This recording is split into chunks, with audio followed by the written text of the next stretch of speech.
बिस्मिल्लाहिर्रहमानिर्रहीम। स्टार्ट करते हैं जल्दी जल्दी गाइडेंस का चैप्टर नंबर 5 को।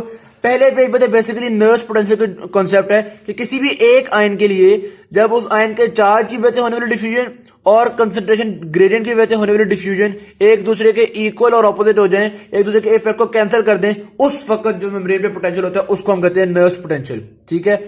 पोटेशियम के लिए नर्स पोटेंशियल का है -94 मिलीवोल्ट और सोडियम के लिए नर्स पोटेंशियल का है +61 मिलीवोल्ट। ये दोनों के वैल्यूज होनी चाहिए और डेफिनेशन पता होनी चाहिए। बस इतनी सी बात ही, आगे चलती है। दूसरे वे पे इक्वेशन देखते हैं। इक्वेशन से हमें ये पता चलता है कि जिस आयन का कंसंट्रेशन डिफरेंस ज्यादा होगा उसका नर्स पोटेंशियल भी ज्यादा होगा। ठीक है जी। अच्छा, ये तो थी एक एक आयंस के लिए होता है नर्स पोटेंशियल, लेकिन जब मेम्ब्रेन के अक्रॉस कई आयंस परमिएबल हो, एक ज्यादा आयंस की परमिएबिलिटी हो, तो फिर हम यूज करते हैं गोल्डमैन हॉडकिन कैट्स इक्वेशन। ठीक है। इस इक्वेशन से हमें पता चलता है कि जब एक ज्यादा आयंस मौजूद हैं जिनकी परमिएबिलिटी है मेम्ब्रेन के अक्रॉस, तो फिर क्या पोटेंशियल होगा। इस इक्वेशन से हमें क्या पता चला। नंबर 1, जिन आयंस की कंसंट्रेशन ज्यादा है उन्हीं आयंस से ज्यादा फर्क पड़ेगा कि मेम्ब्रेन के पोटेंशियल को। तो इसलिए हम कहते हैं सोडियम पोटेशियम और क्लोरीन वगैरह की वजह से मेनली फर्क पड़ रहा होता है। नंबर 2, ये पता चला जिन आयंस की परमिएबिलिटी ज्यादा है उन आयंस का ज्यादा इफेक्ट होगा पोटेंशियल के ऊपर। तो ये हमने देखा कि सबसे ज्यादा इफेक्ट होगा पोटेशियम का, क्योंकि उसकी परमिएबिलिटी सबसे ज्यादा होती है।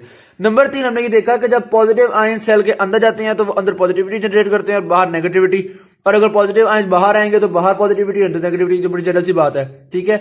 और नंबर 4, वो ये कहते हैं कि हमारी जब ये नर्व इम्पल्स गुजर रही होती है तो वो बेसिकली सोडियम और पोटेशियम की परमिएबिलिटीज इंक्रीज या डिक्रीज करने की वजह से हो रही होती है। ठीक है। तो ये 4 बेसिक से पॉइंट्स थे। आगे चलते हैं हम मेजरिंग द मेम्ब्रेन पोटेंशियल। ये बिल्कुल भी इंपॉर्टेंट नहीं है। ये नर्स पोटेंशियल और गोल्डमैन इस इक्वेशन, इसका आपको बस नाम वगैरह और इसका किस लिए होते हैं पता होना चाहिए। ठीक है।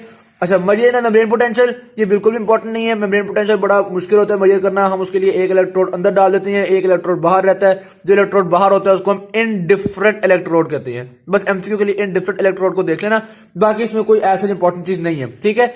फिर आता है resting membrane of the potential across the neuron. ठीक है। एक न्यूरॉन में जो रेस्टिंग मेम्ब्रेन पोटेंशियल है वो होता है -90 मिलीवोल्ट। ये पोटेंशियल किस वजह से डेवलप हो रहा है, यानी अंदर नेगेटिविटी किन किन वजूहात से आ रही है। Number 1, sodium potassium pump electrogenic होता है। पिछले चैप्टर में हमने देखा कि ये अंदर नेगेटिविटी जनरेट कर रहा है। क्यों? क्योंकि ये बाहर 3 पॉजिटिव आयंस भेजता है और अंदर 2 पॉजिटिव आयंस लाता है, तो ओवरऑल बाहर 1 पॉजिटिव आयन एक्स्ट्रा भेज रहा है, जिसकी वजह से अंदर ये नेगेटिविटी क्रिएट कर रहा होता है। नंबर 2, चूंकि पोटेशियम चैनल्स लीकी होते हैं, इस वजह से सेल के अंदर से थोड़ा बहुत पोटेशियम बाहर जाता रहता है। जाहिर बात है जब पॉजिटिव चीज बाहर जाती है तो बाहर पॉजिटिविटी और अंदर नेगेटिविटी जनरेट होगी। तो एक तो पंप की वजह से जनरेट हो रही होती है, दूसरा इन चैनल्स की वजह से जनरेट हो रही होती है। ये जो आपके पास कैलकुलेशन है, ये जो पेज है ना, this is very important. Examination point of view से बहुत ज्यादा इंपॉर्टेंट पेज है। ये सवाल आता है कि ये जो मेम्ब्रेन पोटेंशियल है ये किस तरह डेवलप होता है, इसकी कैलकुलेशन बताएं आप। ठीक है। तो आपको पता होना चाहिए nurse potential of potassium -94 millivolt. ठीक है।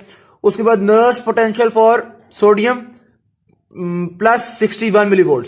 लेकिन चूंकि सोडियम की परमिएबिलिटी थोड़ी होती है इसलिए सोडियम का इफेक्ट थोड़ा होता है, तो सोडियम इस -94 को थोड़ा नीचे ले आता है और सोडियम के बाद -86 मिलीवोल्ट हो जाता है। ठीक है। अगर सिर्फ पोटेशियम को छोड़ दें तो -94 मिलीवोल्ट। जब सोडियम का इफेक्ट भी आता है तो फिर मिल मिला के हम कहते हैं पोटेंशियल हो गया -86 मिलीवोल्ट। और उसके बाद सोडियम पोटेशियम पंप भी कुछ ना कुछ मेम्ब्रेन के अंदर नेगेटिविटी जनरेट करता है, तो तकरीबन 4 millivolt sodium potassium pump generate कर रहा होता है, जिसकी वजह से -86 -4 बन गया आपके पास ओवरऑल -90 मिलीवोल्ट। तो ये बात याद, ये वैल्यूज खासतौर पर याद होनी चाहिए। पोटेशियम की वजह से -94, फिर सोडियम के बाद -86, और फिर जब उसमें -4 पंप का ऐड होगा तो ये बन जाएगा -90 मिलीवोल्ट। ठीक है। ये पास पेपर का इंपॉर्टेंट क्वेश्चन है। आगे चलते हैं हम न्यूरॉन एक्शन पोटेंशियल, किस तरह से न्यूरॉन के ऊपर एक एक्शन पोटेंशियल प्रोड्यूस हो रहा होता है। हम आते हैं न्यूरॉन एक्शन पोटेंशियल की तरफ, लेकिन इसका मैकेनिज्म डिस्कस करने से पहले हम ये चैनल्स वगैरह को देख लेते हैं। 2 तरह के चैनल होते हैं हमारे पास, एक वोल्टेज गेटेड सोडियम चैनल को देखना है हमने, और एक वोल्टेज गेटेड पोटेशियम चैनल्स को। जो वोल्टेज गेटेड सोडियम चैनल्स हैं उनका एक एक्टिवेशन गेट होता है और एक इनएक्टिवेशन गेट होता है। ठीक है। रेस्टिंग स्टेज में, यानी कि जो ये वाली स्टेज है, इसमें इनका एक्टिवेशन गेट क्लोज होता है और इनएक्टिवेशन गेट खुला होता है जब मेम्ब्रेन के अंदर -90 मिलीवोल्ट है। जब -90 मिलीवोल्ट के बजाय ये चला गया को -70 तक, यानी थ्रेशोल्ड अचीव हो गया, तो थ्रेशोल्ड अचीव होने पे क्या होगा, एक्टिवेशन गेट खुल जाएगा और इनएक्टिवेशन गेट बंद हो जाएगा। लेकिन होता यह है कि एक्टिवेशन गेट खुलता बहुत जल्दी है, इनएक्टिवेशन गेट बंद जरा स्लोली होता है, जिसकी वजह से कुछ देर के लिए सोडियम चैनल्स खुले रहते हैं। इस जो कुछ देर के लिए खुला रहा है, इनएक्टिवेशन गेट के बंद होते होते जो टाइम था जो खुला रहा है, इस टाइम के अंदर मेम्ब्रेन की डीपोलराइजेशन हो जाती है। ठीक होगी बात। ये हमने देखा कि ये वो टाइम है जिसके अंदर ये अभी एक्टिवेशन खुल चुका था और इनएक्टिवेशन अभी बंद हो रहा था, यानी सोडियम चैनल टेम्परेरी खुले रहे, तो इस टाइम में सोडियम सेल के अंदर इतना ज्यादा आ गया कि ये डीपोलराइजेशन हो गई। ठीक हो गया। फिर यहाँ पे ये जो इनएक्टिवेशन गेट था ये क्लोज हो चुका है। अब क्या हुआ है, पोटेशियम चैनल खुल गए हैं। ये आपने देखा कि पोटेशियम चैनल खुल जाते हैं और पोटेशियम चैनल के खुलने की वजह से आपके पास ये रीपोलराइजेशन होना शुरू हो जाती है। तो इन चैनल्स को देख लें। बेसिकली थ्रेशोल्ड पोटेंशियल के आने पे 3 काम होते हैं। नंबर 1, सोडियम चैनल का एक्टिवेशन गेट खुलेगा। नंबर 2, सोडियम चैनल का इनएक्टिवेशन गेट बंद हो जाएगा। और नंबर 3, पोटेशियम चैनल का गेट खुल जाएगा। अब इवेंट कैसा होता है, सबसे पहले ये एक्टिवेशन गेट खुल जाता है जिसकी वजह से सोडियम चैनल खुल गया। ठीक है। फिर आहिस्ता आहिस्ता ये इनएक्टिवेशन गेट बंद होता है। समझ में आ गए। अब सोडियम चैनल बंद हो गए, जब तक ये बंद होता है तब जाके इसको हो जाता है और ये वाला अपना चैनल खोल लेता है जिसकी वजह से रिपोलराइजेशन हो जाती है। अब वंस हमने सारा कुछ देख लिया है, उसके बाद अब हम इसको समझेंगे तो बेहतर समझ में आ जाएगा। सबसे पहले अच्छा ये एक्सेप्टेंस का डायग्राम है ना, ये भी पास पेपर में आई हुई है कि डायग्राम को ड्रॉ करें और इसके फेजेस को एक्सप्लेन करें मैकेनिज्म को। तो आपको पता होना चाहिए। पहले तो डायग्राम को आपने ड्रॉ करना है। नीचे -90 तक जा रहा है, ऊपर +35 तक जा रहा है, ये देख लीजिएगा। सबसे पहले आपके पास है रेस्टिंग मेम्ब्रेन पोटेंशियल, जिसको हम पोलराइज स्टेट भी कहते हैं। इसके अंदर मेम्ब्रेन के अंदर -नेगेटिव चार्ज है। डन हो गया। फिर आपके पास सोडियम टेम्परेरी खुलता है और ये डीपोलराइजेशन हो गई, यानी कि मेम्ब्रेन के अंदर -90 से 0 तक चला गया, बल्कि 0 से भी ऊपर चला जाए। जब ये 0 से भी ऊपर जाता है ना चार्ज, तो हम इसको कहते हैं ओवरशूट। ठीक होगी बात। तो यहाँ पे अच्छा एंड पे आके सोडियम का इनएक्टिवेशन गेट क्लोज हो गया। अब सोडियम का इनएक्टिवेशन गेट क्लोज हो गया और पोटेशियम का ओपन हो गया, तो पोटेशियम की वजह से रीपोलराइजेशन स्टार्ट हो गई, जिसको हम कहते हैं रीपोलराइजेशन। ठीक होगी बात। यहाँ तो बात समझ में आ गई। ये गेट हमने डिस्कस कर लिए, यहाँ तक हम कर चुके हुए हैं। फिर आता है वोल्टेज क्लैंप मेथड। अच्छा ये मेथड्स कभी भी मैंने नहीं देखा कि पास पेपर में एसक्यू में पूछा हुआ कि ये क्या मेथड होता है ना, इसमें कोई खास एमसीक्यू बन सकता है, सिवाय इसके कि ये आपको पता होना चाहिए कौन सा मेथड किस चीज के लिए यूज हो रहा होता है। जिस तरह पहले हमने कहा था पैच क्लैंप मेथड चैनल्स की ओपनिंग और क्लोजिंग को देख रहा होता है, तो ये जो मेथड है ये वोल्टेज गेटेड चैनल की प्रॉपर्टीज को देख रहा होता है कि किस वोल्टेज पे ओपन हो रही है, किस वोल्टेज पे ये क्लोज हो रही है। ठीक हो गया। तो ये वोल्टेज क्लैंप मेथड हमने इसके बारे में इतना ही खास पता होना चाहिए, बाकी रीड करना तो कर लीजिएगा। फिर आता है summary of the events. In events की समरी में उन्होंने 1-2 फालतू बातें बताई दी है। नंबर 1, ये जब हमने कहा था ना डीपोलराइजेशन हो रही है, यानी कि सोडियम चैनल टेम्परेरी खुल गया था, तो इस वक्त सोडियम की जो परमिएबिलिटी अक्रॉस द मेम्ब्रेन है ये 5000 टाइम्स इंक्रीज की हुई है, इसीलिए तो इतनी जल्दी डीपोलराइजेशन हो रही है। ठीक है। और इसी तरह से जब रीपोलराइजेशन हो रही होती है तो पोटेशियम की परमिएबिलिटी बहुत ज्यादा इंक्रीज कर गई हुई होती है। तो अभी तक हमने देखा सोडियम और पोटेशियम किस तरह से मेम्ब्रेन के अक्रॉस पोटेंशियल को जनरेट कर रहे हैं। अब कुछ और आयंस का रोल भी देख लेते हैं। नंबर 1, हमारे मेम्ब्रेन के अंदर नेगेटिव प्रोटीन सेल के अंदर नेगेटिव प्रोटीन्स होती हैं जो कि परमेबल भी नहीं होती। ठीक है। तो ये अंदर ही हैं और इनकी वजह से भी सेल के अंदर एक नेगेटिविटी जनरेट हो रही होती है। एनाइंस हमारे सेल्स के अंदर मौजूद है जिनकी वजह से एक नेगेटिविटी जनरेट हो रही है। गुड हो गया। नंबर 2 आता है calcium ions. Calcium ions sodium की तरह पॉजिटिव आयंस हैं और कैल्शियम आयंस सेल के बाहर बहुत ज्यादा होते हैं, यानी एक्स्ट्रासेलुलर फ्लूइड में इनकी कंसंट्रेशन बहुत ज्यादा है as compared to intracellular fluid. ठीक है। इनके भी चैनल होते हैं जैसे सोडियम के चैनल होते हैं, लेकिन फर्क ये है इनके स्लो चैनल होते हैं और सोडियम के फास्ट चैनल होते हैं। ठीक है। इसलिए जिन सेल्स में कैल्शियम चैनल का रोल होगा उन सेल्स में डीपोलराइजेशन थोड़ी स्लोली और मतलब ज्यादा देर के लिए रहेगी, एक प्लेटो की फॉर्मेशन होती है। ठीक है। वो हम देखेंगे अभी आगे, हम उसको डिस्कस करेंगे किस तरह से प्लेटो फॉर्म हो रहा होता है। यहां पे अलबत्ता एक और चीज देख लीजिएगा, एमसीक्यूज के हवाले से ये वाले पॉइंट्स इंपॉर्टेंट है। नंबर 1, अगर एक्स्ट्रा सेलुलर फ्लूइड में कैल्शियम की कंसंट्रेशन इंक्रीज की हुई है, जिसको वो कहते हैं हाइपर कैल्सीमिया, एक बंदे को हाइपर कैल्सीमिया हुआ है तो क्या इफेक्ट होगा। अगर कैल्शियम की कंसंट्रेशन इंक्रीज की हुई है तो सोडियम की परमेबिलिटी अक्रॉस द मेम्ब्रेन कम हुई होगी, या आप कह सकते हैं कि एक्शन पोटेंशियल को जनरेट करना मुश्किल होगा, या आप कह सकते हैं कि मेम्ब्रेन इज हाइपर पोलराइज्ड। समझ में आ गई बात। 3 बातें हैं। हाइपर कैल्सीमिया में membrane is hyperpolarised, excite करना मुश्किल है, और सोडियम की परमिएबिलिटी कम हुई हुई है। ठीक है। और इसके बरअक्स हाइपोकैल्सीमिया में सोडियम की परमिएबिलिटी ज्यादा हुई हुई होगी, हाइपोपोलराइजेशन हुई हुई होगी और एक्साइटेशन बहुत आसान होगी। इसी वजह से बार बार एक्साइटेशन हो जाती है और हम कहते हैं कि मसल टेटनी हुई हुई है। तो ये हाइपोकैल्सीमिया और हाइपर कैल्सीमिया एसक्यू में वैसे पूछ सकते हैं, लेकिन एमसीक्यू के लिए खास तौर पर आपको ये पता होना चाहिए है। ठीक होगी बात। फिर आता है पॉजिटिव फीडबैक मैकेनिज्म के जो सोडियम चैनल्स हैं, इस स्टेज में जो सोडियम चैनल खुल रहे होते हैं वो पॉजिटिव फीडबैक के थ्रू खुल रहे होते हैं कि शुरू में एक थ्रेशोल्ड आया, थ्रेशोल्ड की वजह से 1-2 खुले और उनकी वजह से फिर बाकी सारे भी तेजी से खुलना शुरू हो गए। ये बेसिक कॉन्सेप्ट आपको पता है। फिर आता है प्रोपेगेशन ऑफ एक्शन पोटेंशियल। ये बहुत सिंपल है लेकिन ये पास पेपर में पूछा गया है। जैसे इंपॉर्टेंट क्वेश्चन मुफ्त के नंबर होते हैं, इसमें कोई मुश्किल चीज नहीं होती, आपने बस यही बताना होता है।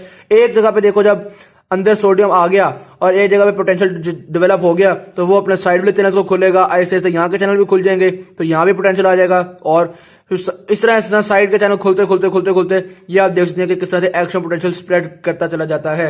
ठीक है, डायरेक्शन प्रोपेगेशन ये सारी डायरेक्शन में स्प्रेड करता है, राइट भी लेफ्ट भी, इधर कोई ब्रांच होगी तो इधर भी स्प्रेड कर जाएगा, सारी डायरेक्शन में स्प्रेड करता है। ठीक, और तीसरी चीज ऑल और नथिंग प्रिंसिपल, या एक्शन पोटेंशियल डेवलप होता है या बिल्कुल ही नहीं होता। ऐसा नहीं होता कि थोड़ा बहुत डेवलप हो गया थोड़ा बहुत रह गया, ऐसा नहीं होता। ठीक है, हाँ अगर तो अच्छा आपको स्टिमुलस मिल रहा है तो डेवलप फुल टाइम हो जाएगा, अगर बिल्कुल भी अच्छा स्टिमुलस नहीं मिल रहा तो डेवलप होगा ही नहीं, और अगर दरमियाना स्टिमुलस हो रहा है तो ये हो सकता है कि पूरा डेवलप हो फिर पूरा खत्म हो, पूरा डेवलप हो फिर पूरा खत्म हो, ऐसे हो जाता है कि ब्लिंक करे, लेकिन ऐसा नहीं होगा कि थोड़ा बहुत डेवलप हुआ है। समझ में आ गई बात? तो ये था हमारे पास ऑल और नथिंग प्रिंसिपल, जिसके एंड में एक सेफ्टी फैक्टर है। सेफ्टी फैक्टर ऑफ प्रोपेगेशन को पता होना चाहिए, the ratio between the action potential to threshold potential. ठीक है, ये रेशियो 1 से ज्यादा होना चाहिए, इसको हम कहते हैं सेफ्टी फैक्टर। समझ में आगे बात? कोई इसमें ऐसे मुश्किल चीज नहीं थी। अच्छा जी, जब एक दफा आपके पास ये एक्शन पोटेंशियल गुजर चुका है तो जाहिर बात है आयंस की कंसंट्रेशन थोड़ी चेंज हो चुकी हुई है, उस आयंस की कंसंट्रेशन को दोबारा नॉर्मलाइज करने के लिए सोडियम पोटेशियम पंप काम करता है। एक दफा गुजरने के बाद इतनी कंसंट्रेशन चेंज नहीं होती, लेकिन जब बहुत हजारों दफा लाखों दफा आपके एक मेम्ब्रेन के क्रॉस स्टिमुलस ये पोटेंशियल गुजरेगा तो जाहिर बात है अंदर सोडियम थोड़ा ज्यादा हो जाएंगे, पोटेशियम बाहर जा चुके होंगे, तो उनकी कंसंट्रेशन को दोबारा नॉर्मलाइज करने के लिए सोडियम पोटेशियम पंप अपना काम करता है। ठीक हो गया, सोडियम पोटेशियम पंप की एक्टिविटी स्टिमुलेट होती है अगर सेल के अंदर सोडियम इंक्रीज कर जाए। ठीक होगी बात? ये बहुत सिंपल चीज थी। फिर आता है प्लेटू इन सम एक्शन पोटेंशियल्स, हम डिस्कस कर चुके हुए हैं कि कैल्शियम चैनल्स की वजह से प्लेटू किस वजह से डेवलप हो रहा है। दो चीजें, नंबर 1 स्लो कैल्शियम चैनल्स जो कि खुले रहे हैं, और नंबर 2 ये कि जो पोटेशियम चैनल्स हैं वो देर से ओपन होते हैं। पहले पोटेशियम चैनल यहीं पे ओपन हो गए थे ना, तो यहाँ पे इस तरह से आ गई थी, अब पोटेशियम चैनल भी देर से ओपन हो रहे हैं तो रीपोलराइजेशन भी देर से हो रही है। तो नंबर 1 कैल्शियम चैनल ज्यादा देर खुले रह रहे हैं, और नंबर 2 पोटेशियम चैनल देर से क्लोज हो रहे हैं। बस दो बातें पता होनी चाहिए आपको प्लेटू के बारे में। फिर आता है रिदमिसिटी और सम एक्साइटेबल टिश्यूज। कुछ टिश्यूज होते हैं जिनके अंदर बार बार पोटेंशियल डेवलप होता चला जाता है, एक रिदमिसिटी से डेवलप होता है। ऐसा क्यों होता है इनके अंदर? क्योंकि इनके अंदर सोडियम की परमेबिलिटी ज्यादा होती है, तो खुद ही सोडियम बगैर किसी स्टिमुलस के, बगैर किसी थ्रेशोल्ड के सोडियम सेल के अंदर आना शुरू होता है, और आपको पता है सोडियम चैनल तो वैसे ही पॉजिटिव फीडबैक के थ्रू खुलना शुरू हो जाएंगे और एक आप देख सकते हैं एक पोटेंशियल डेवलप हो जाता है, ये फिर वापस रीपोलराइज होता है। अच्छा, फिर वो कहते हैं ऐसा क्यों नहीं होता कि एक पोटेंशियल डेवलप हुआ उसके फौरी बाद दूसरा पोटेंशियल डेवलप हो जाए, यानी यहीं से दूसरा डेवलप हो जाए, इस तरह वापस क्यों आता है? बेसिकली सीधी सी बात है, एक जब डेवलप हो गया तो उसके बाद पोटेशियम की कंडक्टेंस की वजह से वापस आता है। पोटेशियम चैनल खुले हुए हैं, पोटेशियम सेल से बाहर जा रहा है, तो इस वक्त जाहिर सी बात है कि पहले वो अपना पूरा एक नॉर्मल पोटेंशियल पे आएगा, उसके बाद दोबारा सोडियम की चैनल की वजह से फर्क पड़ेगा और एक्शन पोटेंशियल डेवलप हो जाएगा। तो potassium conductance is answer to that question. ठीक हो गया? अच्छा, ये फिर जब पोटेंशियल नॉर्मलाइज भी होते हैं उस वक्त भी पोटेशियम कंडक्टेंस फौरन खत्म नहीं होती, तो पोटेशियम कंडक्टेंस की वजह से ये कुछ ज्यादा ही पोलराइज हो जाता है। इसको हम, ये जो नीचे आया हुआ है ना चोंच बनी हुई है, इसको हम कहते हैं हाइपर पोलराइजेशन। किसकी वजह से हो रही है? Due to potassium conductance. ठीक होगी बात? यहां तो बात समझ में आ गई। स्पेशल हमने माइलिनेटेड और अनमाइलिनेटेड नर्व फाइबर्स को डिस्कस करना है। कुछ फाइबर्स के ऊपर एक माइलिन शीट होती है, उनको हम कहते हैं, उन नर्व फाइबर्स को हम कहते हैं myelinated nerve fibres. Node of Ranvier हमारे पास 2 to 3 माइक्रोमीटर के बाद आ रहे होते हैं। माइलिन शीट किस चीज की बनी हुई है? स्फिंगोमाइलिन इसके अंदर मौजूद होता है। ठीक है जी। अच्छा, अब ये माइलिनेटेड नर्व फाइबर में जो कंडक्शन होगी उसको हम कहते हैं सॉल्टेटरी कंडक्शन। ये भी इंपॉर्टेंट क्वेश्चन है, सॉल्टेटरी कंडक्शन मैकेनिज्म, इसको ड्रॉ करना, ये किस तरह से होती है ये पूछा जाता है, इसके एडवांटेजेस भी। ठीक है, मैकेनिज्म सीधी सी बात है, जो पोटेंशियल है, जो चार्ज है वो सिर्फ नोड ऑफ रैनवियर्स पे डेवलप होगा। ठीक है, ऊपर भी आप देख सकते हैं एक्स्ट्रासेल्युलर फ्लूइड में डेवलप करेगा और एक्सॉन के अंदर एक्सोप्लाज्म में ये जाएगा, ट्रेवल करेगा, लेकिन मेम्ब्रेन के ऊपर सिर्फ नोड ऑफ रैनवियर पे एक्शन पोटेंशियल ने डेवलप होना है। इसके दो फायदे हैं। नंबर 1, वेलोसिटी बहुत ज्यादा होती है। कितनी होती है? 100 मीटर पर सेकंड हो जाती है, 0.5 मीटर पर सेकंड के बजाय 100 मीटर पर सेकंड हो जाती है सॉल्टेटरी कंडक्शन में। और नंबर 2, एनर्जी बहुत थोड़ी होती है, क्योंकि सारी मेम्ब्रेन के बजाय मेम्ब्रेन का बहुत थोड़ा पार्ट एक्शन पोटेंशियल में आ रहा है, तो इसलिए सोडियम पोटेशियम पंप्स को बहुत थोड़ी एनर्जी करनी पड़ेगी। तो ये दो एडवांटेज भी इंपॉर्टेंट है, याद रखने हैं। सॉल्टेटरी कंडक्शन के ये दो एडवांटेजेस होते हैं। फिर आ जाते हैं आगे, हम कौन कौन सी वजूहात है जो कि थ्रेशोल्ड पोटेंशियल डेवलप कर लेती हैं। कोई मैकेनिकल डिस्टर्बेंस हो, कोई केमिकल डिस्टर्बेंस हो, या कोई इलेक्ट्रिकल डिस्टर्बेंस हो तो डेवलप हो जाता है। अगर डेवलप होने वाला स्टिमुलस इतना हो कि वो एक्शन पोटेंशियल प्रोड्यूस कर सके, उसको हम कहते हैं थ्रेशोल्ड। अगर उससे कम हो तो वो होता है सब थ्रेशोल्ड। ठीक है, अगर बिल्कुल थ्रेशोल्ड ही है तो एक्शन पोटेंशियल जनरेट तो होता है, लेकिन थोड़ी देर बाद होता है कि जो थोड़ा सा पॉज है, इस पॉज को हम कहते हैं लेटेंट पीरियड। ठीक हो गया। और अगर बहुत ज्यादा स्टिमुलस है तो फिर पॉज बहुत थोड़ा होता है और फौरन ही आके बाद एक्शन पोटेंशियल डेवलप हो जाता है। आगे आता है जी रिफ्रैक्टरी पीरियड का कॉन्सेप्ट। रिफ्रैक्टरी पीरियड भी इंपॉर्टेंट है। इसकी दोनों फॉर्म्स के बारे में एसक्यू में पूछा जाता है कि इसकी दोनों फॉर्म्स क्या है और मैकेनिज्म क्या है। तो बात बेसिकली यही है, एक मेम्ब्रेन के फौरन बाद जो दूसरा पोटेंशियल डेवलप नहीं होता उसको हम कहते हैं रिफ्रैक्टरी पीरियड। वो ड्यूरेशन जिसके अंदर जितना मर्जी स्टिमुलस दे दो दूसरा एक्टिव पोटेंशियल डेवलप नहीं होगा उसे तो कहते हैं एब्सोल्यूट रिफ्रैक्टरी पीरियड। और वो ड्यूरेशन जिसमें अगर स्ट्रॉन्ग स्टिमुलस दो तो डेवलप हो जाएगा और लाइट स्टिमुलस देंगे तो डेवलप नहीं होगा, उसको हम कहते हैं रिलेटिव रिफ्रैक्टरी पीरियड। होता बेसिकली क्या है, जब आपके सोडियम के इनएक्टिवेशन गेट्स क्लोज्ड होते हैं यहाँ पे रिपोलराइजेशन में, जब तक सोडियम के ये वाले सोडियम चैनल के ये इनएक्टिवेशन गेट्स ही क्लोज्ड हैं, इस वक्त जो मर्जी करो भाईजान डेवलप नहीं हो सकता, इसको कहते हैं एब्सोल्यूट रिफ्रैक्टरी पीरियड। ठीक है, फिर ऐसा ऐसा होता है कि नॉर्मलाइज होना शुरू हो जाती है सूरत हाल, इसके इनएक्टिवेशन गेट खुल जाते हैं, दोबारा एक्टिवेशन गेट ही बंद हो गया है। अब अगर हम स्ट्रॉन्ग स्टिमुलस देंगे तो स्ट्रॉन्ग स्टिमुलस एक्टिवेशन गेट को खोल सकता है। ठीक होगी बात, तो यहाँ तक की बात डन हो जाती है। उसके बाद आते हैं हम इनहिबिशन और इनहिबिशन ऑफ एक्साइटेबिलिटी को। कुछ ऐसी चीजें होती हैं जो कि एक्साइटेबिलिटी को मुश्किल कर देती हैं, जैसे हमने कहा था कि हाइपर पोलराइजेशन में एक्साइटेबिलिटी मुश्किल हो जाती है।